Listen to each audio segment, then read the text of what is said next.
indicative of how close the game was. No, it wasn't, unfortunately. I like this team a lot better than the team that I saw on Saturday. And I thought we had some fight. I thought we had some toughness out there. We did some good things. We have to understand, in these games, even on the road at a great program like Duke, it's a 6 or 7 possession game. Changes the complexion of the game. That's what we're at right now. That's what we're fighting to understand. But disappointed in a couple things. You need to get a couple key rebounds there in the second half. Obviously, Hood is an exceptional player. We did some good things, and when we moved the ball and executed some of the offensive stuff, we got some good looks. You shoot 49% on the road at Duke and only have 11 turnovers. You should probably feel pretty good. We need to tighten up some of the defensive stuff. A lot of times, disappointed 0 for 6 from the free throw line. That's not indicative of how we shot the entire year.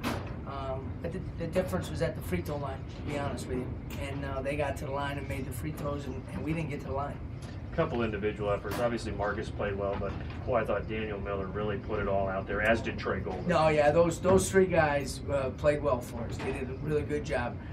For Trey to play that 36, 38 minutes, have 1 turnover, that's pretty good.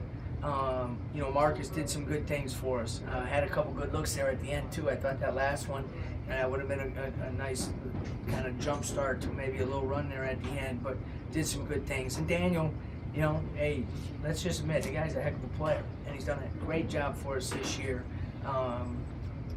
Against pressure, we need to get him and be able to get him into the post a little bit more and get some actions and get him. But he helps us so much against pressure in terms of playing on the perimeter and flashing and making plays. But those 3 guys brought it. I thought a lot of guys, did some good things. I think overall, I think probably Chris's best performance. And Jason Morris, in 20 minutes again, got some good stuff done for us. You can see when he gets a little fatigued still. He's still probably, I still say, a week or 2 away from getting his basketball legs completely underneath him. A couple more things and we'll let you go. You talked about the importance of getting the ball into Daniel. You said he had a good game, but just overall, what did you think of your shot selection and the idea of working inside out? Well, sometimes you're not going to necessarily be able to go inside out because of their extended pressure. We took some tough shots. There was probably 5 or probably 6 or 7. And in this game, that made the difference. The thing was, we didn't make one of those. Sometimes you make a couple of those. It's just one of those nights we didn't make any of them. The one thing, and that's the offensive maturity that you and I have talked about. I want guys to be aggressive. I want guys to be able to make plays. But sometimes off the first pass or off the first ball screen, that's not the time. It'll be interesting when we chart it, as we do, in terms of amount of passes or second or third ball screen or second reversal, what our shooting percentage was. I bet it's pretty good.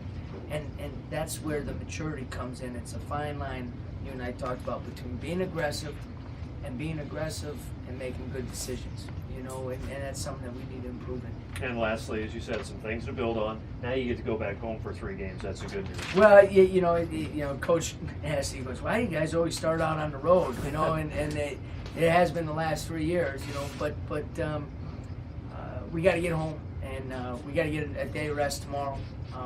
It's going to be interesting this season with these Sunday or Saturday, Tuesday games. So we got to get a day off tomorrow, and then we